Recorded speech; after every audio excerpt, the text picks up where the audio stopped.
O PSG Low Profile está na final da Liga dos Campeões. Com um 3-1 no agregado sobre o Arsenal na semifinal, o time comandado por Luiz Henrique chega na decisão da competição pela segunda vez na sua história e irá enfrentar a Inter de Milão. Nesse vídeo eu mostrarei para vocês 5 motivos que levaram o Paris Saint-Germain até a grande final.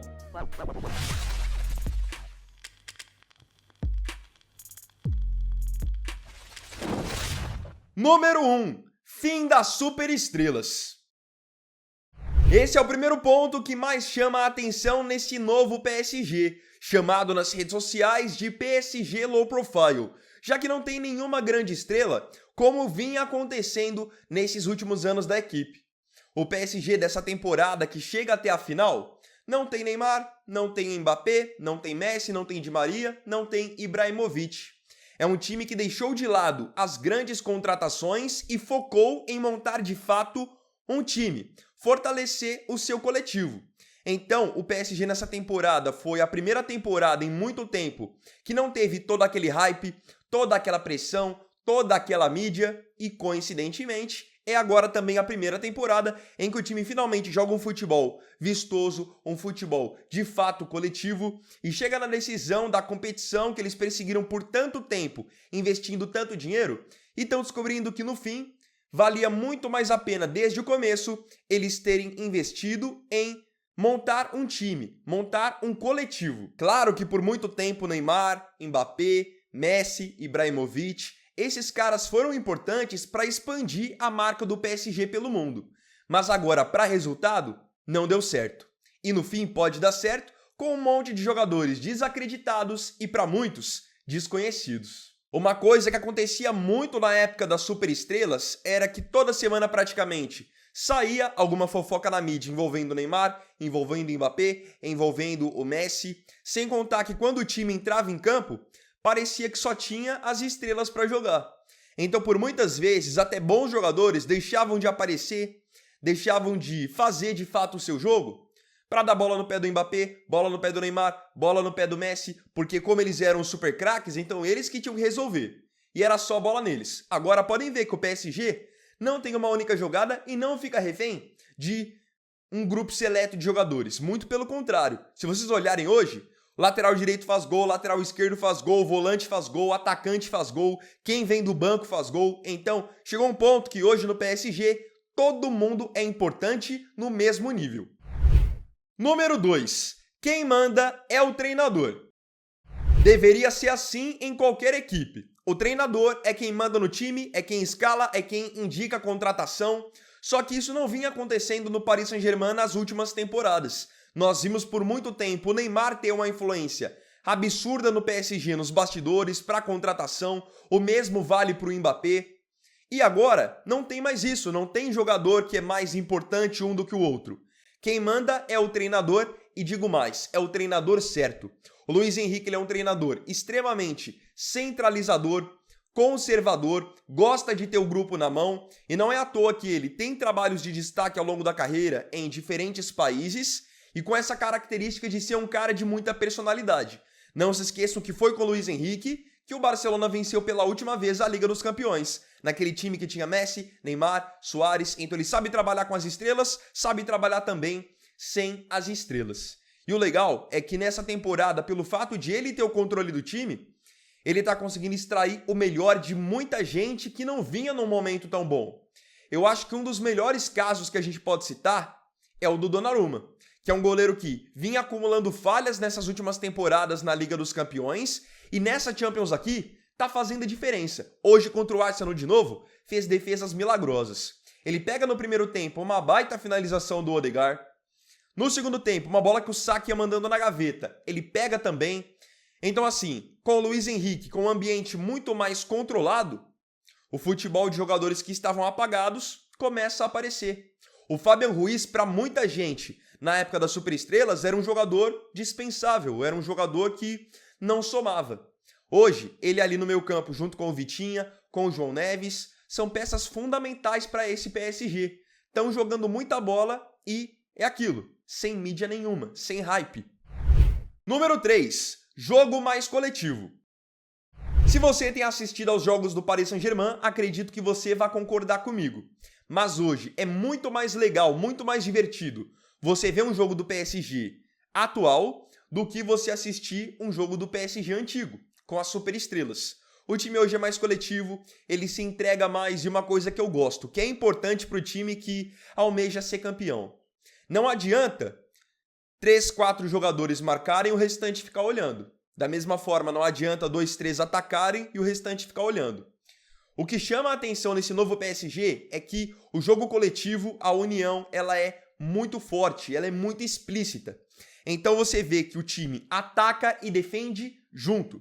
Quando precisa, o Kvaratskhelia tá lá na defesa dando carrinho. Quando precisa, o Dembélé tá lá na defesa acompanhando atacante adversário. O Doué tá marcando o jogador adversário. Coisa que antes a gente não via. A gente via o Messi marcando, o Mbappé marcando, o Neymar marcando. Não. E hoje a gente vê que os atacantes, os meio-campistas, os defensores, todos se entregam da mesma maneira. Isso vale tanto para a parte defensiva quanto para o ataque. Porque eu citei aqui que os atacantes do PSG ajudam na marcação, fazem a primeira pressão, fortalecem na parte defensiva. Só que os jogadores de defesa do PSG também chegam muito no ataque para marcar gols. Hakimi hoje fez gol mais uma vez. Nessa Champions League, Nuno Mendes já fez gol também. Então é um time que ele não tem mais um grande protagonista, mas para essa equipe isso funciona muito bem. Tanto que hoje o rosto desse time para muitos é o Dembélé, que nunca foi conhecido por ser um super craque ou um grande protagonista. É algo que acabou acontecendo para ele naturalmente pelo ótimo rendimento coletivo da equipe. Número 4. Donnarumma em grande momento. Quero voltar a falar sobre o Donnarumma, porque todo mundo sabe que um bom time começa com um bom goleiro. E nos jogos decisivos, nos jogos de mata-mata, hora ou outra você vai ser agredido e você vai precisar do seu goleiro. Ele vai ser exigido. E finalmente o Paris Saint-Germain está tendo seu goleiro exigido e ele está correspondendo. Em outras temporadas isso não vinha acontecendo. E nessa, Donnarumma está fazendo total diferença. Ele pegou muito nesses 2 jogos contra o Arsenal, tinha pegado muito também nos 2 jogos contra o Aston Villa e tinha feito total diferença na classificação contra o Liverpool, pegando grandes bolas no segundo jogo, no tempo normal, e depois ainda defendendo penalidades. Então o goleiro, quando ele é exigido, ele tem que aparecer. E o Donnarumma finalmente está sendo esse baita goleiro que todo mundo projetava desde os tempos de Milan e começo de seleção italiana. Finalmente parece que ele acordou e chegou no PSG. Por muitas vezes vocês viram o Real Madrid jogar mal e o Courtois salvar o time e o time ganhar. Por muitas vezes vocês viram o Barcelona jogar mal e o Ter Stegen em outras temporadas, porque agora ele tá machucado, ele salvar o time. O Bayern jogar mal, mas o Neuer fazer a diferença, o time passar de fase. Isso está acontecendo agora com o Paris Saint-Germain. Até quando o time não tá no seu melhor dia, às vezes defensivo, ou então tá sofrendo uma grande pressão, Donnarumma aparece. Número 5. Time entende os momentos do jogo. Essa é uma coisa legal da gente falar. O PSG ele é um time que ele consegue se adaptar muito bem aos momentos do jogo e ao adversário. Então podem perceber que o PSG ele não tem muito isso de jogar mal ou bem dentro ou fora de casa. Ele joga igual nos 2 ambientes. Tanto que ele perdeu o jogo da ida para o Liverpool e depois ganhou no jogo da volta fora de casa. Agora, eles abriram vantagem contra o Arsenal fora de casa, enfim. É um time que joga igual, tanto dentro quanto fora de casa, porque não tem isso de mando. Eles entendem as fases do jogo. Então, quando precisa ficar mais fechadinho, eles ficam e esperam para poder explorar o contra-ataque, a velocidade dos seus atacantes. Quando precisa propor o jogo, eles sobem as linhas, os laterais fazem ultrapassagens e os pontas vão para o X1 com os laterais adversários. Então, isso que eu gosto de ver. Antes, a gente via um PSG muito focado em jogadas individuais das superestrelas. Agora isso não acontece. É um time que ele tem muito mais repertório. Então, se você quiser atacar o PSG igual um louco, você vai dar o contra-ataque. O Kvaratskhelia é um cara rápido, o Doué é um cara rápido, o Dembélé é um cara rápido. Você pode ser atacado dessa forma. Se você estiver fechado, eles podem acertar um chute de fora da área com o Fabian Ruiz. Pode ter uma infiltração do Vitinho, uma infiltração do João Neves, uma infiltração do Hakimi. Tem força na bola aérea, com o Pacho, com o Marquinhos. Então hoje eu vejo o PSG com muito mais repertório e entendendo muito bem as fases do jogo. Sabem hora de atacar e hora de defender. E por que eu tô citando esse ponto? Porque ontem a gente viu um claro exemplo de um time que não soube entender o momento do jogo. O Barcelona, com a classificação para a final na mão, não fechou a casinha faltando 2, 3 minutos para acabar o jogo e acabou levando o gol do Acerbi, da Inter de Milão, praticamente no último lance do jogo. A partida foi para prorrogação e o Barcelona perdeu. Se o Barcelona tivesse fechado a casinha, estaria na final agora. Então isso que eu elogio do PSG. Não é um time que só ataca e também não é um time que só defende. É um time que consegue se adaptar e ler o jogo muito bem. Agora, eu queria saber de você aqui nos comentários. O que você achou do PSG estar na final da Liga dos Campeões? E você acha que quem será o campeão? PSG ou Inter de Milão? Não se esqueça de comentar. Então, bom, galera, esse vídeo foi o segundo dessa quarta-feira. Eu agradeço profundamente a você pela companhia em mais um vídeo do canal. E não se esqueça, se tiver gostado do vídeo, deixe o seu like, se inscreva no canal, compartilhe, comente e me siga também nas minhas redes sociais. Então é isso, galera, tamo junto, até amanhã e até o próximo vídeo. Fiquem com Deus.